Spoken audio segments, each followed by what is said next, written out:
Steady. Hold. E-speed. Great.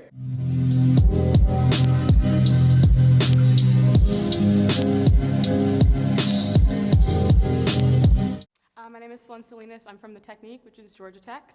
Ah. Yeah, you guys were actually on campus this summer. Yeah. No, my brother got his PhD from Georgia Tech. Oh, that's awesome. Yeah. Okay, so, well, I know that this movie is being kind of seen as Marvel's return to the more like political thriller that Winter Soldier was. How does it feel to be making your feature-length debut as Captain America in this more gritty political thriller style rather than the fantastical, multiverse, superpowers movies that Marvel has been doing recently? Well, the Captain America mantle has always been in more of a grounded reality. It's steeped more in like a political type of, compounded reality thriller.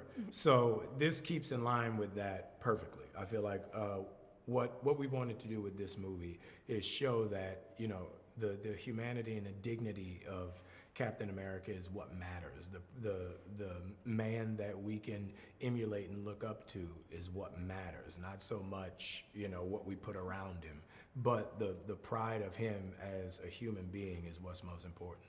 Yeah, that's awesome. And so obviously Steve Rogers was 1940s kind of poster boy for, American nationalistic patriotism.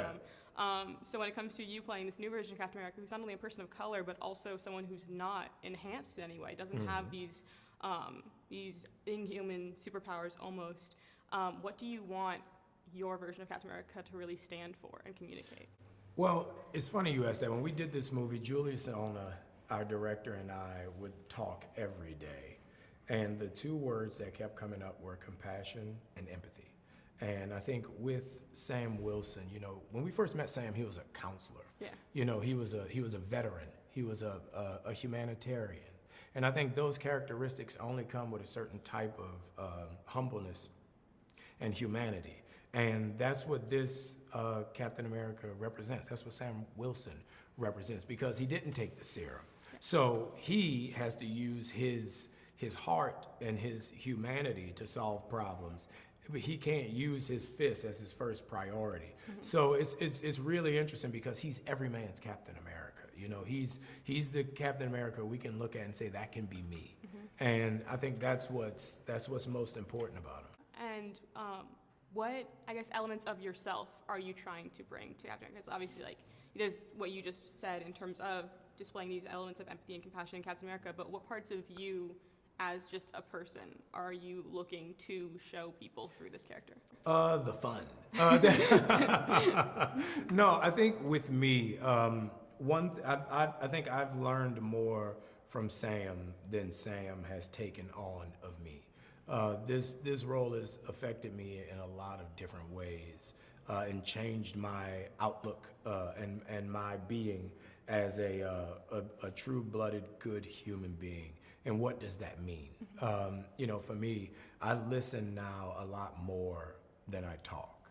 And, reading these comic books and, having talked to Stan Lee several times about Sam Wilson, he always talked about how Sam evolved with African-American culture in America. That's why Sam had 3 different incarnations in the comic book, because as the culture changed, Sam changed, and he wanted it to be an open-minded perspective into black culture and representation. So he would always try and make the character as true to light of what he was told the culture was. He would write from that perspective. Yeah. And that's something that was really important to me, was to capture what it is today to not only be a black man, but to be a human being in a place and a time where humanity and compassion is so needed. Awesome. Thank you so much. Yeah.